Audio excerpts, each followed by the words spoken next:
Hello, thank you for listening. Today I'm recording another solo episode on a topic that is very close to my heart. After having spoken about psychological safety and the inner work, today I want to spend some time speaking about challenging conversations. And I think it's maybe part of the inner work. I think in the broader context, because it's something that as facilitators and leaders, maybe it's anyone who wants a better, more comfortable, easier life, has to master. How are we facing? How can we stop avoiding having these challenging conversations? Because I came to believe that between us and any better aspired outcome that we are longing for, there's always a challenging conversation missing. It's like the bridge that helps us overcome obstacles and challenges. And I realize how many opportunities we have to have these conversations and how often we avoid them. And actually, my friend and colleague, Gustavo Razzetti, he's writing an entire book about um, these this conversational depth, as he calls it, the conversations we are not having. And today I want to speak about how to become better at it. Because as a recovering people pleaser, I know how difficult it is to actually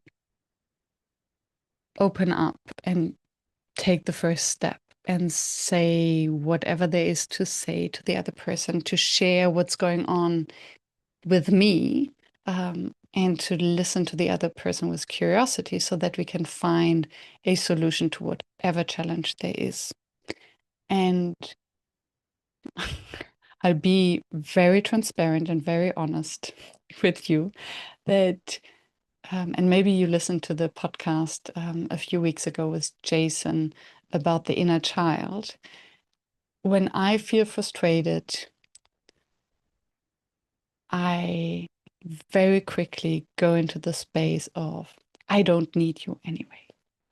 And have the impression that I can push everyone away, don't want to see them, don't want to interact with them, just to avoid this conversation, just being in dialogue and exposing maybe my own fears and emotions. And I came to learn that this frustration, the moment where I think, I don't need you anyway. I want to break up. I don't want to work with you anymore. I don't want to be with you anymore. Or I don't want to be your friend anymore. These are usually, for me personally, the signs that a conversation is missing. And for you, you might have different signals that show you that you need to have a challenging conversation. Usually there are always emotions involved. And I wrote in the book, I think the book is called Challenging Conversations. I will put the links in the show notes. They say that a challenging conversation without emotions is like an opera without music.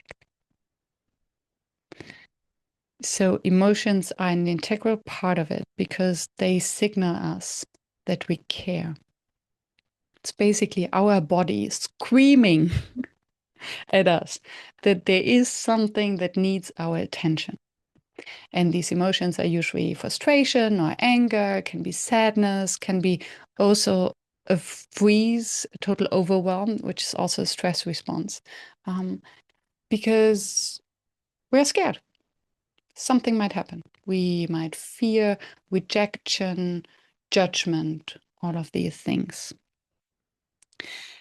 And usually we need a challenging conversation, or a conversation is challenging or appears challenging if we at least assume opposing opinions. So, or opposing needs.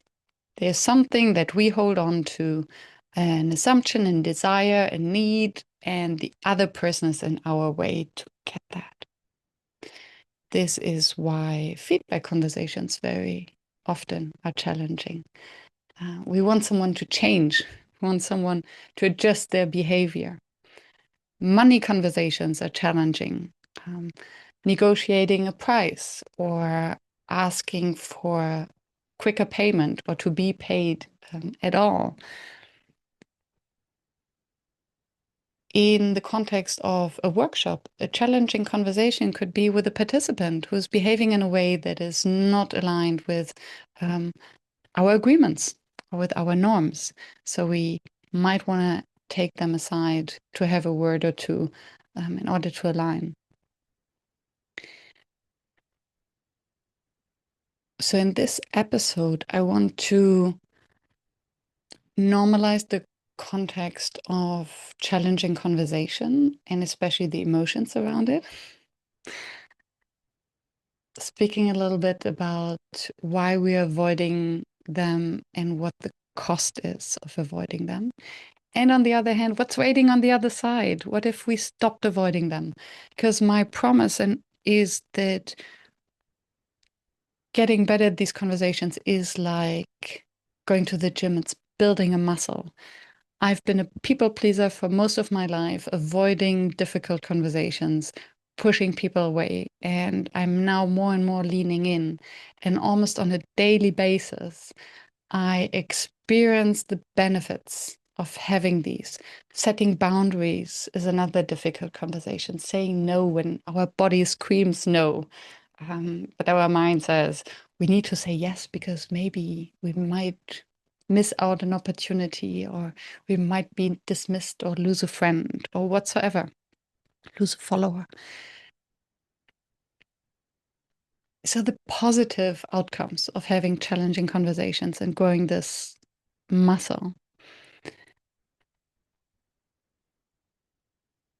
And I want to speak about how to actually have them, how to prepare for them mentally, emotionally, and how to have them, and share some tools, maybe some language, whatever will come up in this monologue, which is not a conversation.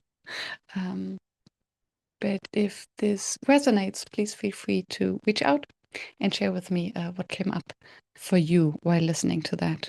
And hopefully by the end of this episode, you will be convinced or you will have thought of at least one person you can reach out to in order to have that conversation.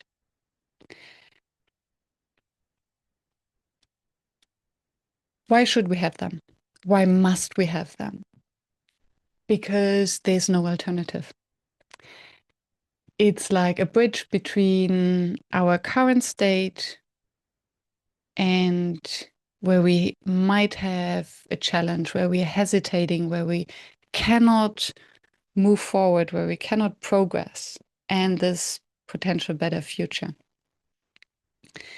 And I think if there's anything in our life where we feel stuck, as if we cannot progress, whether in work or in private life,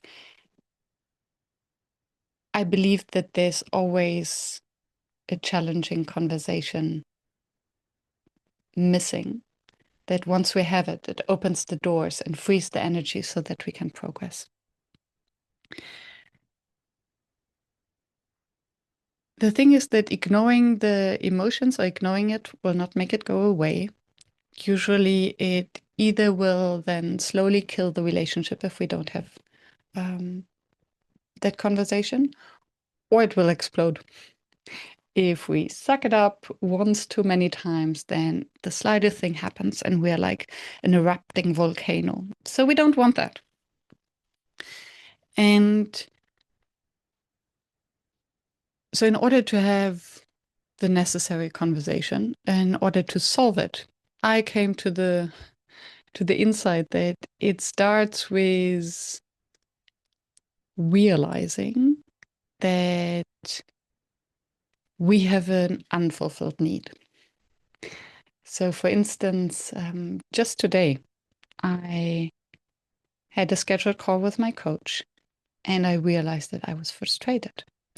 So I couldn't progress on my project as I wanted because there were a lot of emotions that I could not process. And I felt frustrated.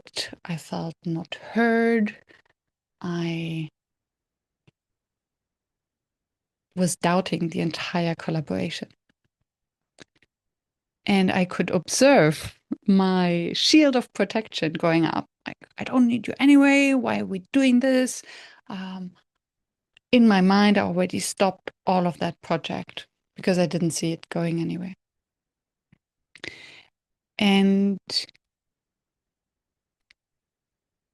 I also realized that to approach the conversation and the other person, I have to be very clear on what are actually my assumptions and unmet needs, and what can I do so that I'm actually curious about their perspective.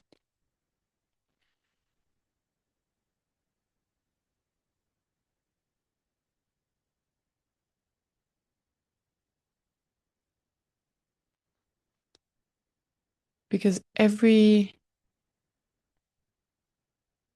conflict, I would say, or there are different levels that are related to a conflict. There's a topic that we want to address. Me being frustrated because it's not going the way that I would have expected it to go. And where's this frustration coming from? What are the assumptions that I have around that of the person not being interested, not listening to me? Then there's the beliefs I have and the anxieties around myself. I'm not good enough. I will never succeed. And all of that is usually unspoken and leads to the situation where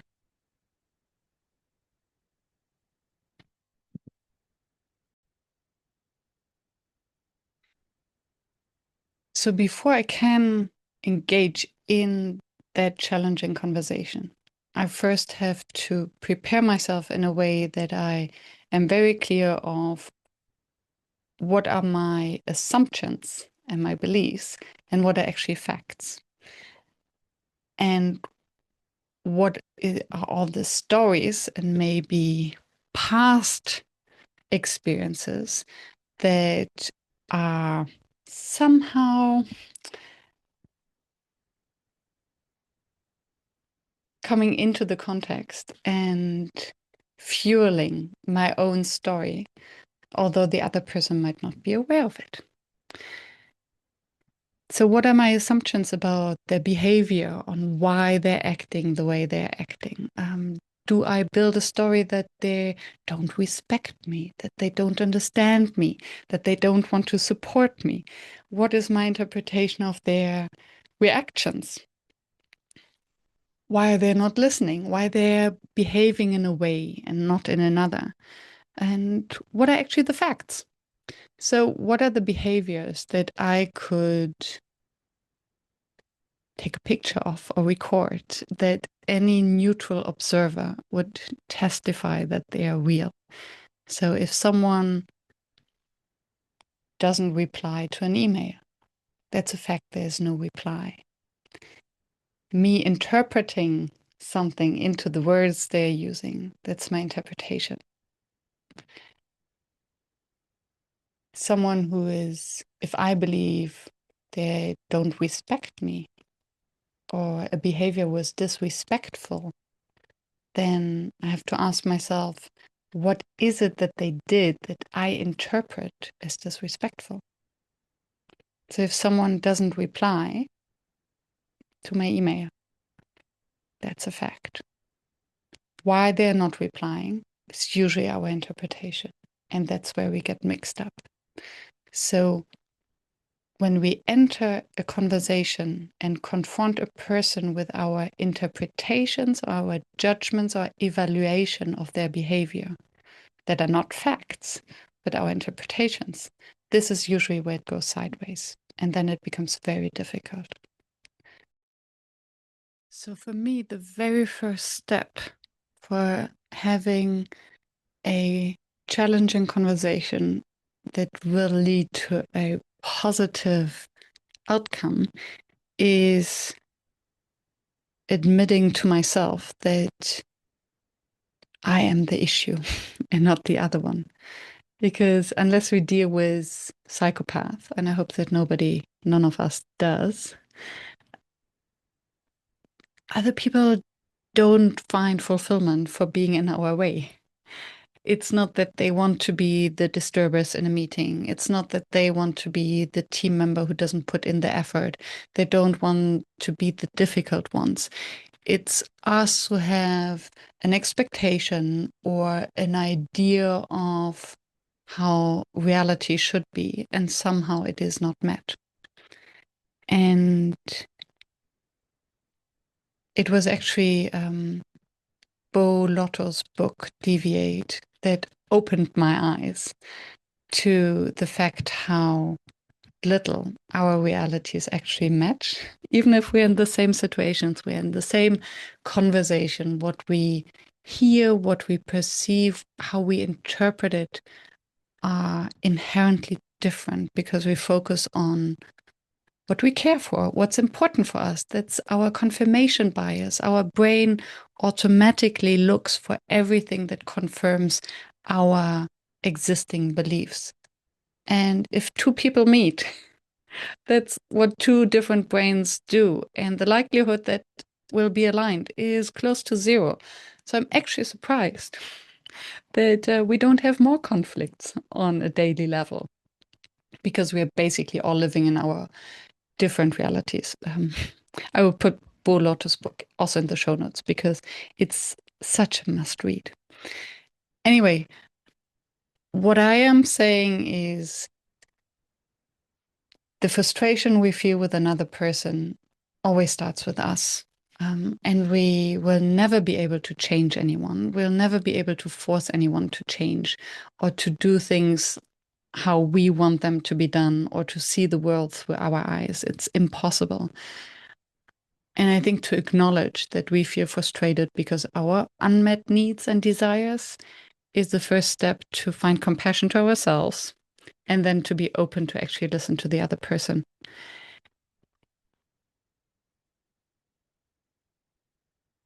And I read in a recent article in the Harvard Business Review about something that they call a curiosity check, where before going into a potential conflictuous situation, to self-check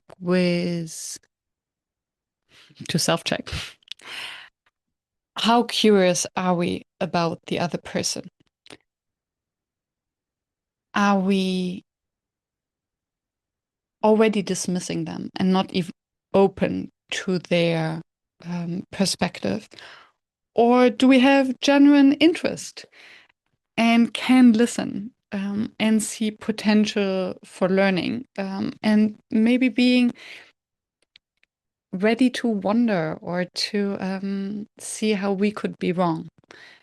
And that's the very first step, because if we are, and that's usually a stress response, if we are in fight, flight, freeze, if we're angry, frustrated, our brain thinks we're in survival, and then there is no space for curiosity or for listening. And a challenging conversation must be a conversation. Otherwise, it's just our rant, and we won't get anywhere with that. So step number one is acknowledging that it starts with us and that we play a crucial role. Without us, it wouldn't be challenging. It is challenging because there's emotion attached and we care somehow. Step two is checking whether we are calm enough to be curious. If we're not curious, there isn't even the possibility of a positive outcome of this conversation. And only then we continue the next steps. And the next step is creating a psychologically safe environment. If you're curious about psychological safety, I've recorded a solo episode on that topic. Um, that is very important in this context. Because again, when we are about to speak our truth and confront someone with our opinion that something is not good enough, that something is not working, we are putting not only ourselves, but also the other person into a stressful situation. If we're announcing someone that we have feedback for them, they will be stressed. And there's research that the stress response is natural because we are confronting them with uncertainty. When we announce feedback, it means that something is about to happen. Someone will be judging us and we don't know what's coming. That is uncertainty that we cannot control. And uncertainty for human beings is stressful. So, how can we calm down their nervous system? Is by being calm ourselves and then sharing our genuine intent. So, why are we having this conversation in the first place? Why do we care? And the more authentic, open, transparent, air quotes, vulnerable we can be, the easier it will be to receive it.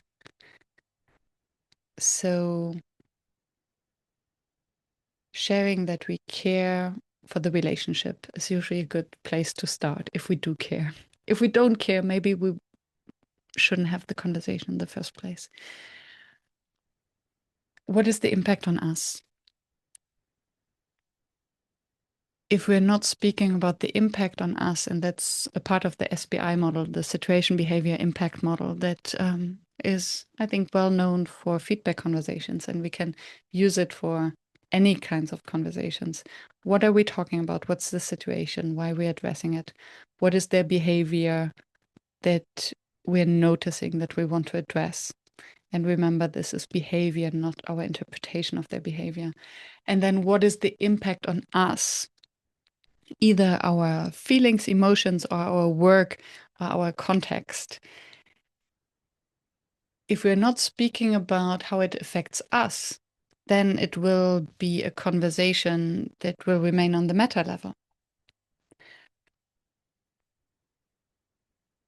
For example, if I am receiving the feedback that my behavior has impacted or potentially impacted the group, then I wonder, why is nobody from the group speaking to me, but one representative who's speaking for the group, but not about themselves?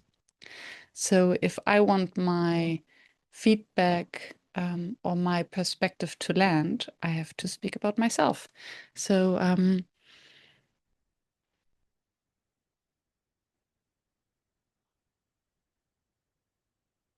for instance, to come back to the story with my coach, I shared that I struggled to receive their feedback because I didn't feel heard and understood. And by just sharing that, how I felt personally, without accusation, she was then open to explore and to ask and apologize, maybe for or clarify that this wasn't the intention. And then I could calm down, and then we could find ways to move forward and to heal that relationship.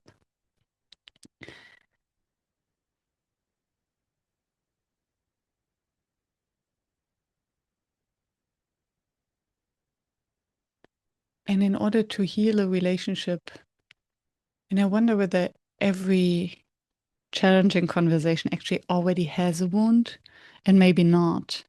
But if there are a lot of emotions, it means that we have been triggered in one way or another. This means that we feel agitated. And usually it wasn't the intention of the other person. So maybe it's an old wound that was reopened that we haven't healed yet. Um, and then we are reacting not to the other person's action, but something that it reminds us of.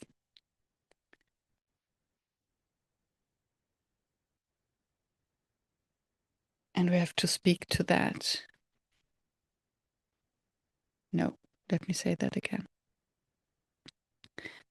And we have to acknowledge that it's very often not the other person. That's why it's important to recognize what is a fact and what is our interpretation. Because they will be the inner child trying to protect us, building all these stories.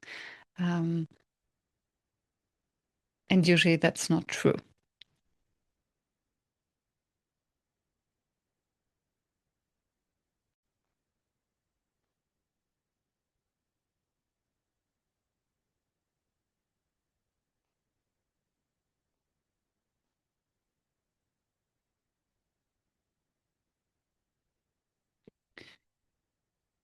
So the goal of a challenging conversation might always be to align and to find a common way forward. And it doesn't mean that we always have to agree. And it doesn't mean that we have to admit that we are wrong or that there is a winner and a loser. It's actually rather the opposite. It's not a zero-sum game. Admitting that we have different perspectives and acknowledging each other's needs, and then we can move forward. And how can we meet the needs without stepping on toes? And how can we help the other person feeling seen? Because that's the end of the day what it's usually about. And I recorded a beautiful episode about nonviolent communication that I recommend you to listen to. Because the language we are using in such a conversation is crucial. As I mentioned in previous examples, the you're not listening, or you don't respect me, or you're disrespectful, all of this is so-called violent language that is based on our assumptions and evaluation of another person. And usually the other person won't take it well, because it's an accusation that is unfounded. There is no way we can prove that this is right. So it's just the opinion of another person.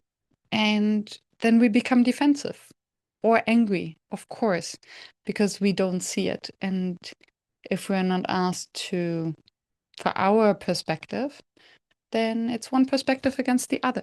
And there's a force in that. So if we can avoid violent language and stick to the fact, to our interpretations and to our feelings, if we can show care and be transparent about our intent, then that likelihood of these conversations to lead to a better outcome much higher. And if we can actually focus on our needs.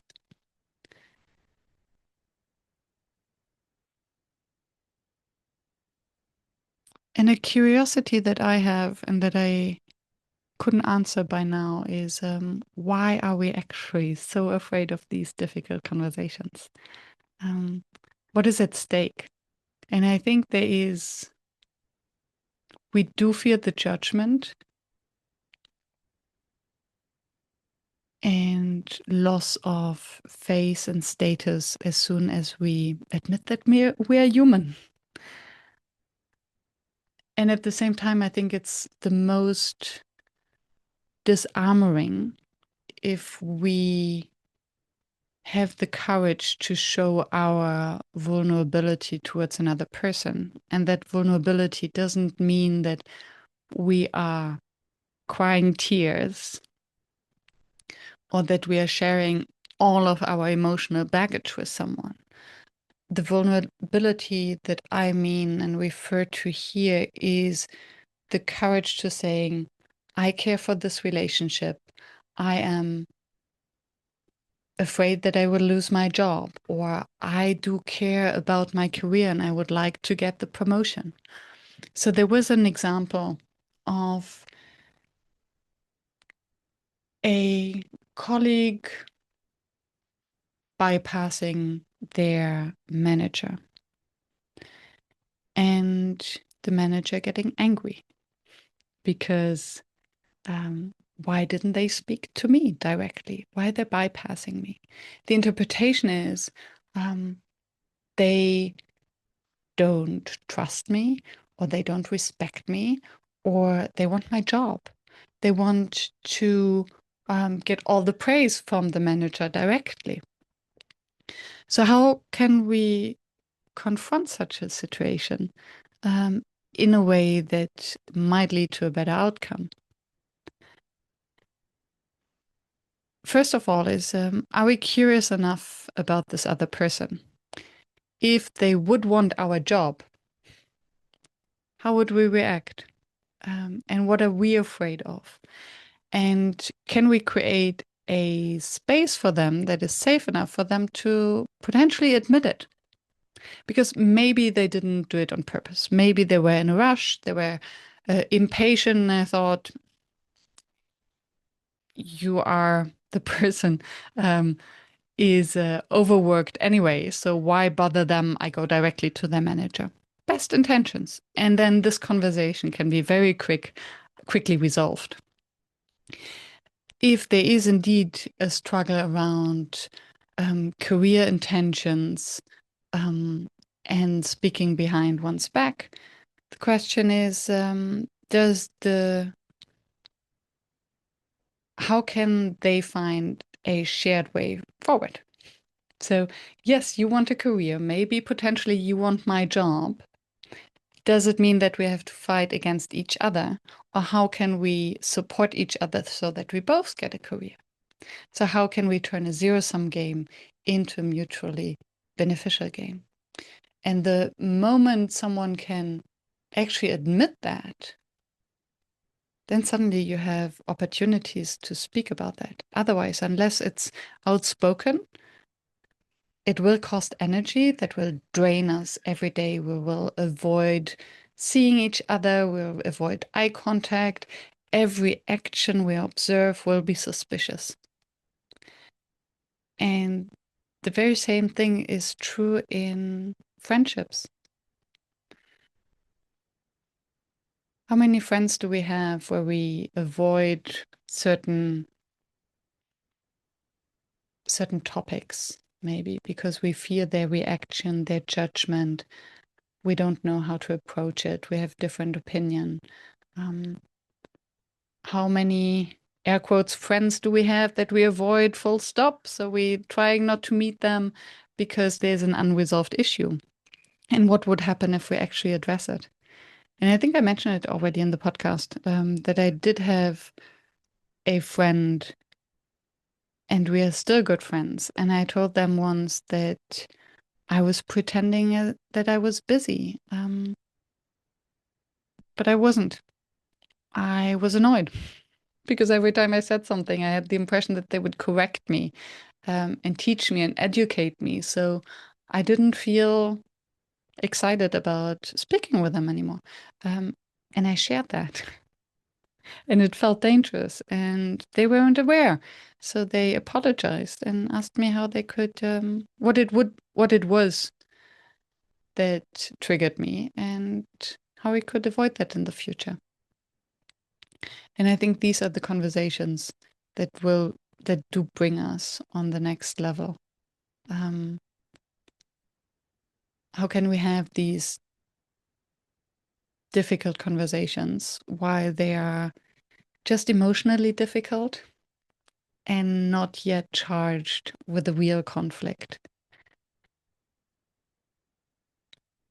If we haven't been invited to a meeting, how can we ask the manager, hey, I realized that I wasn't on the list of invites? Is there a specific reason, or did you maybe forget? If there's a reason, I would love to know, because here are the reasons that I would like to be in that meeting.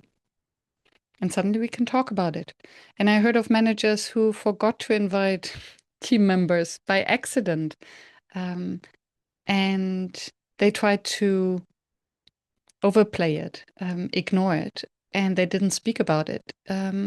And this volcano did burst at some point because one more thing happened. And then suddenly the case was very clear for the team member. You want me out of the team because first you didn't invite me to the meeting, and then these other three things happened.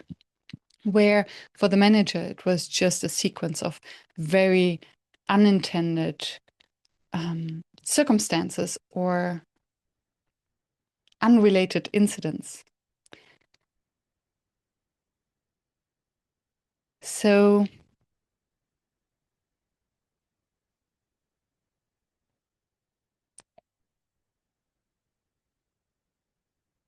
where do we land on that? That difficult conversations don't have to be difficult.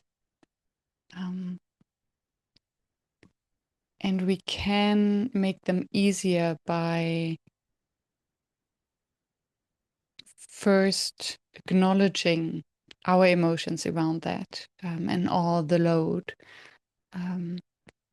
Acknowledging that the difficulty starts with us and our unmet needs, and knowing that we cannot change anyone. So how can we be curious, and how can we trust that we'll find common ground to move forward? And then creating the space where we both feel safe enough to actually have that conversation. And that means sharing our intent, sharing our care, of course, choosing the right moment. But sometimes there doesn't seem ever to be the right moment. Letting down our mask just a little bit and acknowledging that both have contributed to the situation. I think that's another one. How could I forget that? I realized that the moment the entire nervous system kind of relaxes when having a fight is when both persons admit that they have had a share in the situation, in the conflict. When the first person says, I could have done it differently, I'm sorry. And then usually the other person says, thank you for saying that, I could have also.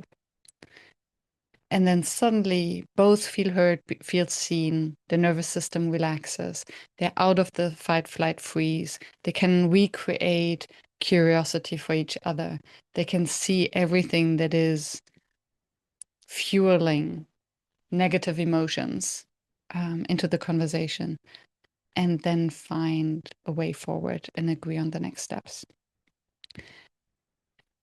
So yeah, these are my 2 cents on the topic of challenging conversations. I really hope that you can lean in and have more of them, because it is plenty rewarding. And hopefully I gave you some examples on how to have them, how to master them. And if you fail the first time, don't give up. Share that you feel nervous around it, and give the other person an opportunity to see you as a human being trying for the best. If you wouldn't care, you wouldn't have that conversation.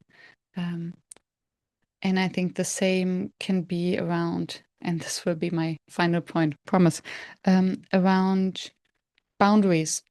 Very often we fear to set boundaries because it could be harsh, or it's very one-sided. It's sometimes not even a real conversation. It's like, okay, here is my no. I don't want that. And I have been very surprised how positively my no has been accepted very often if I explain where I'm coming from, and that it's not against the other person. but my priorities. So transparency is our friend. For instance, a boundary that I've set is on the personal level around my time. Someone wanted to meet me, and I said, I promised myself to prioritize my book writing and my relationship and my closest friends for now. And therefore, I cannot make time, although I would be curious, but saying yes to you now means that I'm saying no to my partner, my family, my closest relationship, or to myself with my priorities.